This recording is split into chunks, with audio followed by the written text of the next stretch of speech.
ายดีเด้อพี่น้องสบายดีพี่น้องเปิดสุขคนตอนนี้เขากำลังอันเฮ็ดคลิปเพลงกับซาสุมานีอยู่พี่น้องเบื้องหลังแต่ว่าแดดหายเห็นหุ่งอยู่ป่าวะเห็นแต่หน้าผู้ชายเพ้อเวออยู่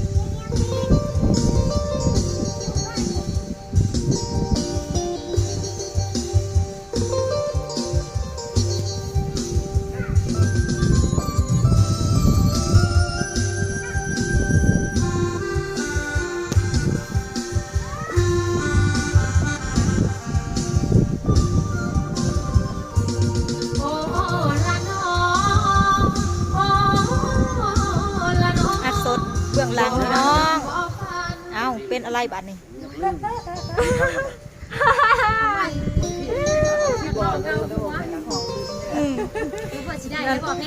ลืมทั้งนักร้องลืมทั้งผู้เสพเพราะว่าบ่ได้ร้องจ้าเถื่อพี่น้องเอ้ยห้องบ่ได้ไปหากันจะเถื่อเนาะอยู่ใกล้กันซ้อมพี่น้องซ้อมยังมาพอกันเลยกัน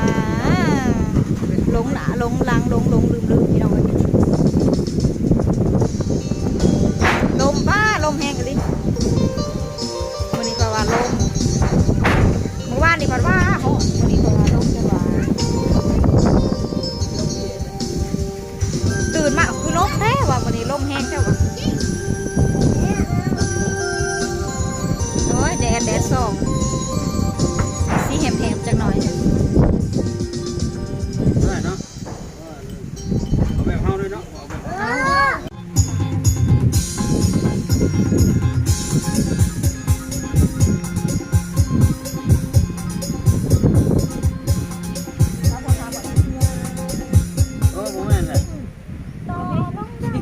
แม่มึงแดดมาแต่สาย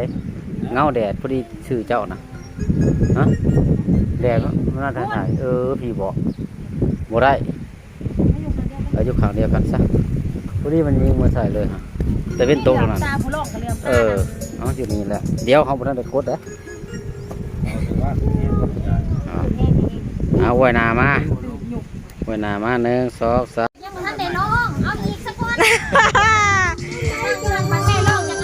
เบื้องหลังเผื่อสิได้เพลงหนึ่งพี่น้องลงหนาลงหลังโอ้ยได้เด้เบื้องหลังอลีโลเบื้องหลังแวบกับพ่อแวบท้องก็ได้ยันพุ่งออก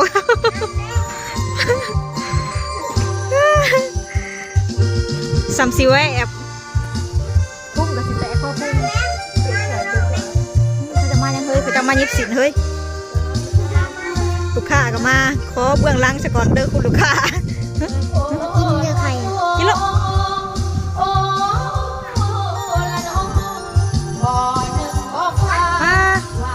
ตากล้องของเราบริพอกันเฮิงกาลงลืมพี่น้องเอ้ยเพราะว่าเขากับบริลองกันใส่กันจ้าเถื่อพวกมีเวลาไปหากันเพราะว่าอยู่ใกล้กันนะเด้พี่น้องเพื่อสิได้มาเถื่อหนึ่ง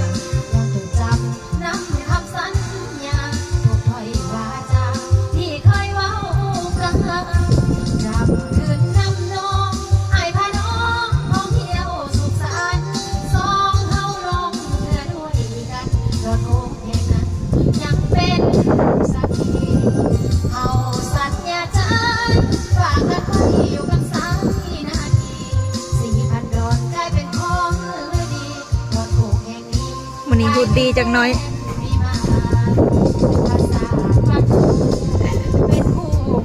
หุ่นดีย้อนแวะทองมาจังนี่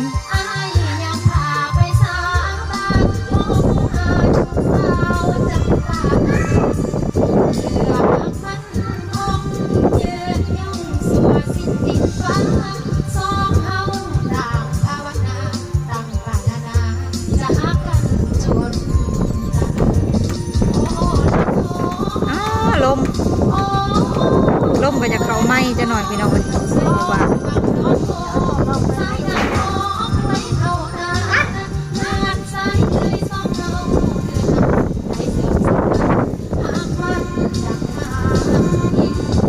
Bye.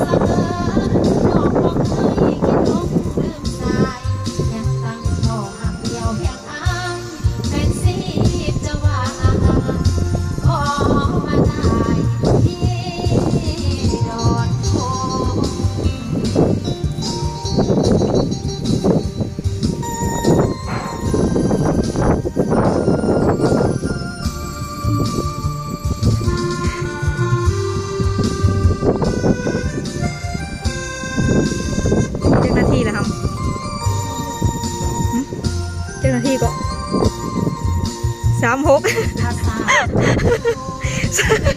น้องเรียกไทยว่า36นะ